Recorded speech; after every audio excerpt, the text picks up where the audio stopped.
Travels मालकांचा मनमानी कारभार यवतमाळ आरटीओ तसेच ट्रॅफिक पोलीस लक्ष देतील काय? ट्रॅव्हल चालकांचा मनमानी कारभार तसेच क्षमतेपेक्षा जास्त प्रवासी व मनमानी तिकीट वाढवून प्रवाशांना वेठीस धरण्याचं काम चालू असून याकडे यवतमाळ आरटीओ विभागाचं तसेच ट्रॅफिक विभागाचं दुर्लक्ष असून अशा ट्रॅव्हल्सवर कारवाई करण्याची मागणी केली आहे। असाच प्रकार दिनांक 5 सप्टेंबर रोजी रात्री 10:30 वाजता यवतमाळ येथे घडलाय।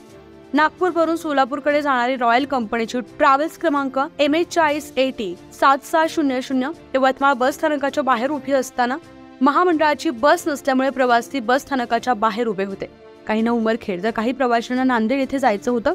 यामध्ये आमचे प्रतिनिधी किरण मुक्कवारी होते, परंतु चालकांनी व वाहकांनी आसन व्यवस्था नसताना कॅबिनमध्ये तसेच प्रवाशांना उभं घेऊन तिकिटांच्या दाम दुप्पट पैसे 150 रुपयांच्या ठिकाणी 400 रुपये इतकं तिकीट आहे तरच बसा अशी मागणी करत प्रवाशांची कुचंबणा केली आहे। अशा या अवैध प्रवासी वाहतूक करणाऱ्या प्रवाशांना वेठीस धरणाऱ्या ट्रॅव्हल्स मालकांवर कारवाई करण्याची मागणी किरण मुक्कावर यांनी केली आहे। यावर आता यवतमाळ आरटीओ तसेच नवनियुक्त जिल्हा पोलीस अधीक्षक कुमार चिंता हे काय कारवाई करतात याकडे सर्वांचं लक्ष लागलंय। किरण मुक्कावर नागपूर येथे काल 5 सप्टेंबर रोजी ऑफिसच्या मीटिंग दरम्यान गेलो होतो। तिथून मी यवतमाळपर्यंत आलो, परंतु यवतमाळ येथे रात्री 10:30 वाजता नागपूर सोलापूर जाणारी ट्रॅव्हल्स रॉयल या कंपनीची बस स्टँड इथे आली असता प्रवाशांना गावाकडे जायचे होते।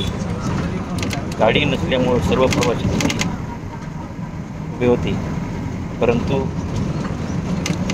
या चालक व वाहकांनी 150 रुपयाच्या ठिकाणी 400 रुपये तिकीट आहे असे मनमानी पद्धतीने पैसे मागितले व आसन व्यवस्था नसताना कॅबिनमध्ये उभे करून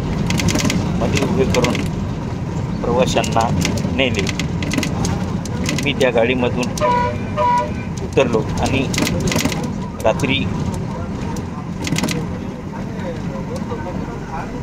माहूर गाडीने आर्णी येथे मुक्काम केला आणि आज सकाळी दिनांक 6 तारखेला गावाकडे आलो, परंतु प्रवाशात मनमानी पद्धतीने तिकिटे घेऊन प्रवाशांची कुचंबना करणाऱ्या या ट्रॅव्हल्स मालकावर यवतमाळ आरटीओ तसेच नवनियुक्त जिल्हा पोलीस अधीक्षक